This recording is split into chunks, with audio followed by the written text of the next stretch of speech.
Welcome to VLearn Virtual Learning Network. This is leasing and hire purchase session 1.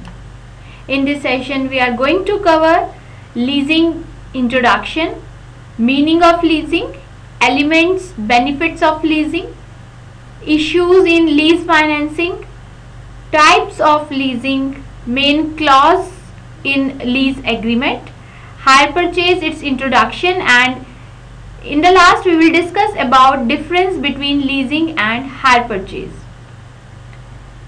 So first, what is leasing? Introduction about leasing.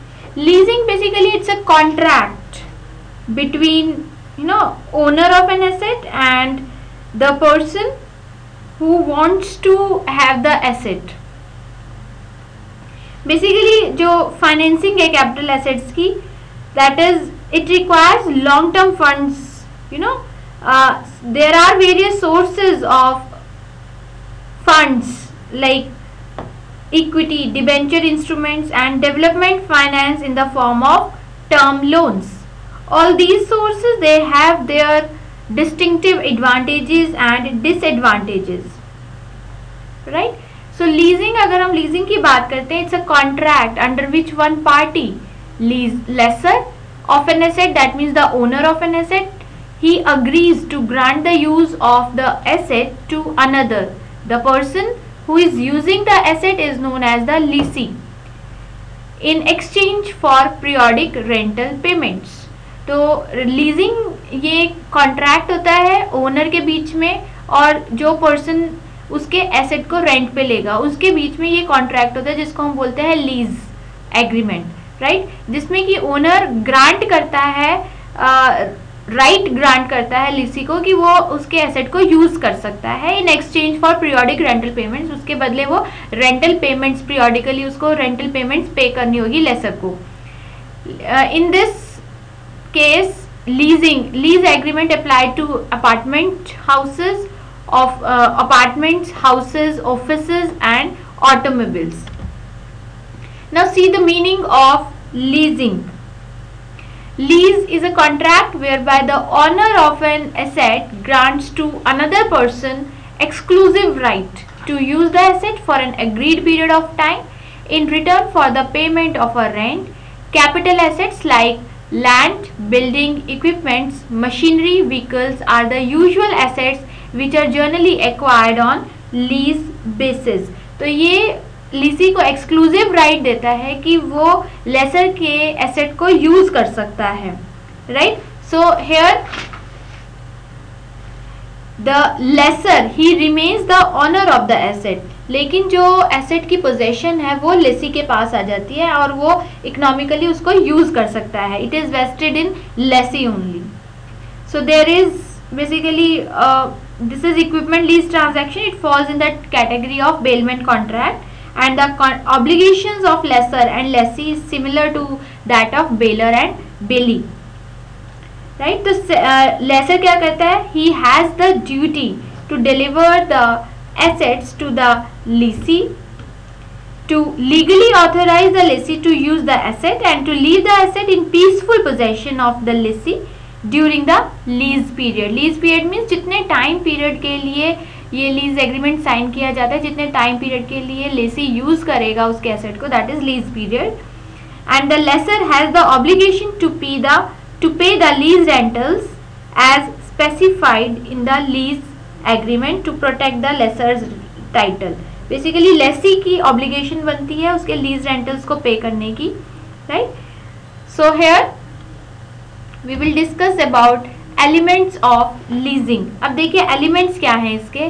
First element है it's a valid contract of leasing, right? So first main or essential feature of lease contract is a valid contract of leasing. That means leasing agreement जो है it is undertaken by entering into a valid contract. It's a contract between the lessor and the lessee.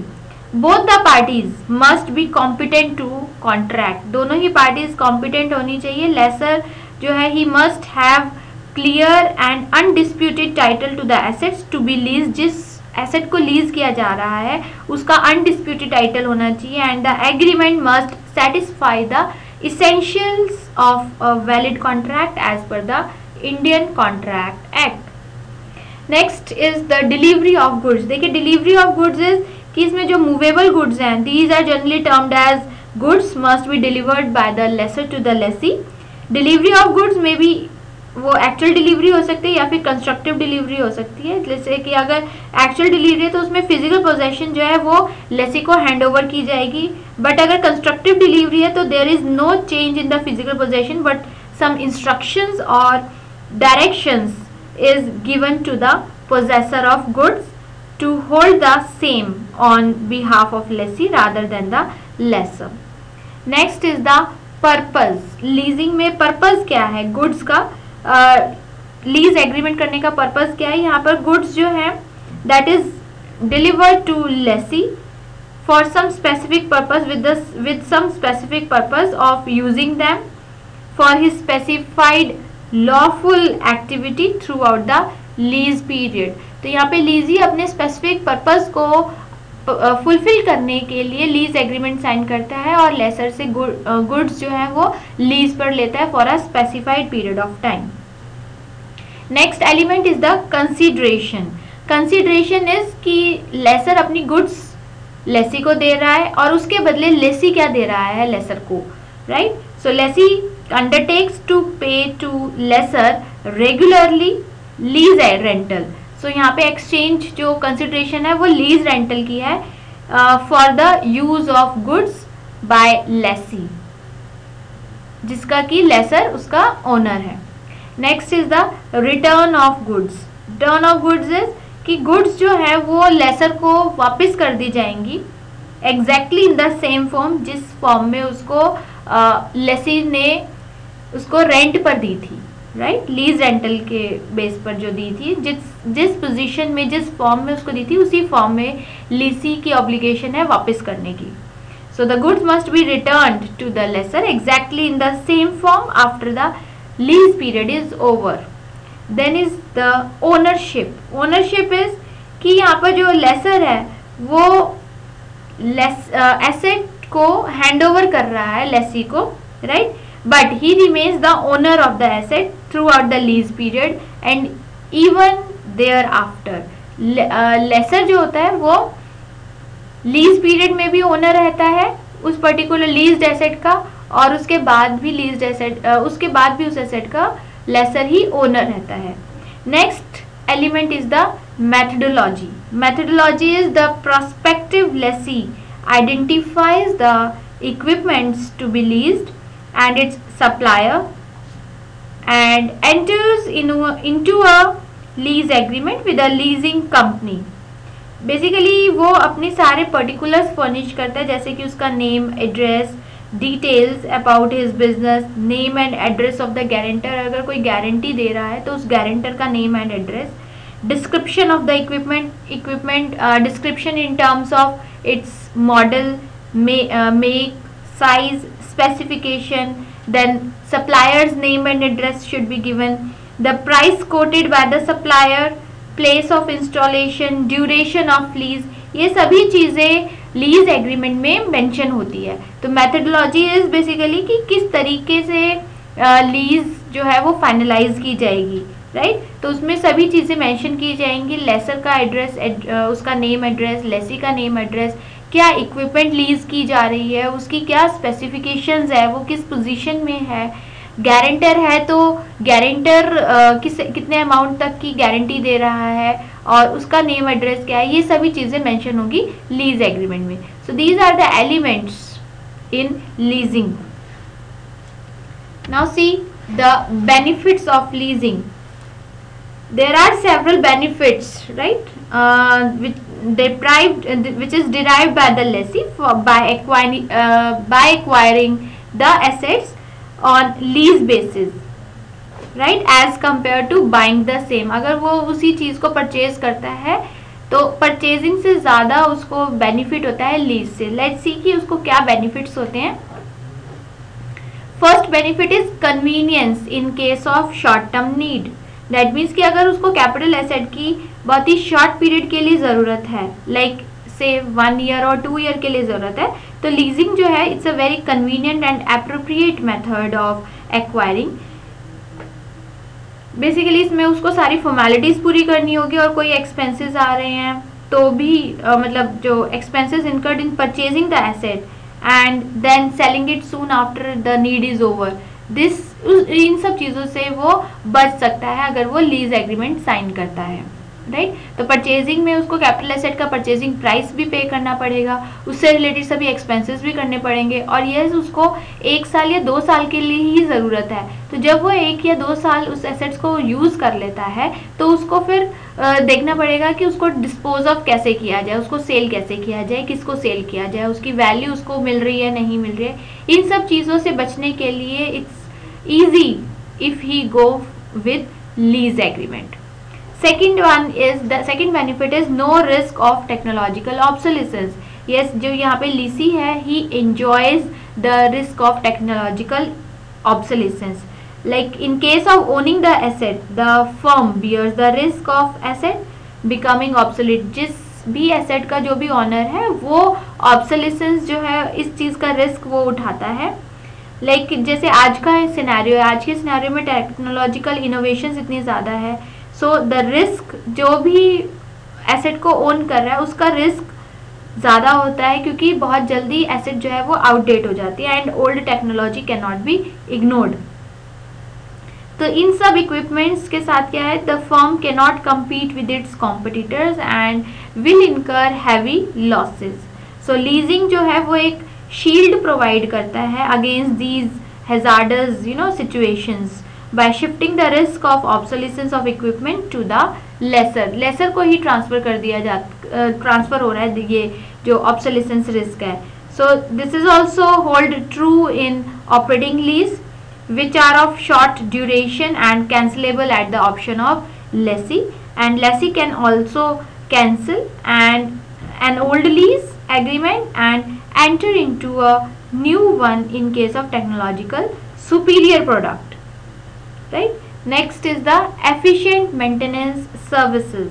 So operating और जो अभी हम discuss करेंगे there are various types of lease, तो उसके अंदर ऑपरेटिंग और जो जिसको हम फुल सर्विस लीज बोलते हैं उसमें लेसी जो है he avails basically the lessee avails of the maintenance and other services provided by the lessor who is well equipped, qualified, experienced to provide such services efficiently. So yes, Lesi को थोड़े से high rentals पे करने पड़ेंगे, but यहाँ पर laser जो है वो ही मेंटेनेंस सर्विस चार्जेस पे करता है on behalf of lessee. Next is the low administrative and transaction cost. अब देखिए ये क्या है low administrative and transaction cost. Here बहुत सारी जो लीजिंग कंपनीज हैं they are specialise in leasing few types of equipments, machines and vehicles, so they can easily bargain with the suppliers or manufacturers and acquire the assets at better prices and can economize in other administrative expenses also. So here जो लेसी है उसको भी concession मिल जाता है, जब laser को कम rate में product मिलती है, उसको कम रेट में एसेट्स मिल रही है, तो वो लीज रेंटल्स भी उसके थोड़े रिड्यूस कर देता है और लेसी जो है वो कंसेशनल रेट पे लीज रेंटल उसको अवेल हो जाता है on the basis of economies derived by the lessor. Next is the debt equity ratio remains unchanged. That means कि जब एक एसेट एक्वायर किया जाता है on lease basis, then lease rentals these are shown as an expense in the firm's profit and loss account, right? So neither the leased asset nor the liability under the lease agreement are shown in the balance sheet. That means when a firm go for lease agreement तो उस case में इस चीज़ को हम show नहीं करते, balance sheet को में शो नहीं करते, तो जिसकी वजह से जो डेट इक्विटी रेशियो है वो भी हमारी अनअफेक्टेड रह जाती है as compared to the firm which buy assets with borrowed funds. तो ये दो तरीके से हम डेट इक्विटी रेशियो कब अराइज होगी, जब फर्म अपने एसेट को बोरोड फंड से परचेज करेगी। बोरोड फंड से परचेज करेगी तो उसके डेट इंक्रीज हो जाएंगे, राइट, तो उसको ये चीज़ अपनी बैलेंस शीट में शो करनी होगी। लेकिन अगर फर्म लीज एग्रीमेंट साइन करे तो उस केस में यहाँ पर कोई बोरोड फंड्स नहीं हो रहे हैं, वो just lease rentals as an expense show करती है, बट बैलेंस शीट में कुछ भी शो नहीं होता और डेट इक्विटी रेशियो जो है वो अनचेंज्ड रहती है। Next benefit is the benefit of tax shield. Benefit of tax shield is about here lessee जो है, जो कि लीज रेंटल्स पे करता है, वो अपने लीज रेंटल्स को टैक्स डिडक्टेबल एक्सपेंस दिखा सकता है as every year during the lease period. So his tax liability is reduce to that extent, जितने एक्सटेंट तक वो लीज रेंटल्स पे करता है। So this is benefits of tax shield to the lessee, क्योंकि वो उसके लिए ये एक्सपेंस है लीज रेंटल्स एवरी मंथ पे करना, तो इसीलिए वो एज एन एक्सपेंस अपने इनकम स्टेटमेंट में शो करके और अपने टैक्स लायबिलिटी को रिड्यूस कर सकता है। So these were the benefits of leasing lease agreement for leasing, right? So rest part of the session we will cover in part 2 of the same session. Thank you very much. Happy learning. We learn.